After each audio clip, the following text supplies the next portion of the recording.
Hello दोस्तों, आज की कहानी का शीर्षक है माँ का आखिरी खत। रवि एक बहुत ही व्यस्त आदमी था जो हमेशा अपने काम में डूबा रहता था। वह अपने माता पिता से दूर शहर में नौकरी कर रहा था। अपनी महत्वाकांक्षाओं और करियर में इतना लीन था कि घर की तरफ ध्यान देना उसने कम ही कर दिया था। उसकी माँ अक्सर उसे फोन करती और उससे बात करने की कोशिश करती, लेकिन रवि हमेशा ये कहकर टाल देता कि माँ अभी मैं व्यस्त हूँ, बाद में बात करता हूँ। समय बीतता गया और माँ का फोन आना धीरे धीरे कम ही हो गया।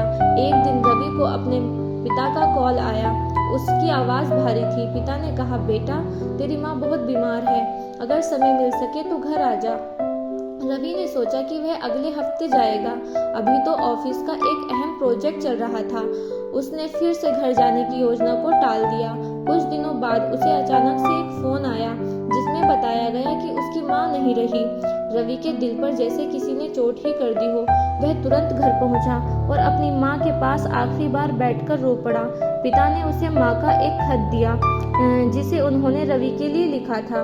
खत में लिखा था, प्यारे रवि, मुझे पता है कि तुम अपने जीवन में बहुत सफल हो रहे हो और मुझे तुम पर गर्व है। मैं तुम्हें परेशान नहीं करना चाहती थी, इसलिए मैंने तुमसे अपनी बीमारी का जिक्र नहीं किया।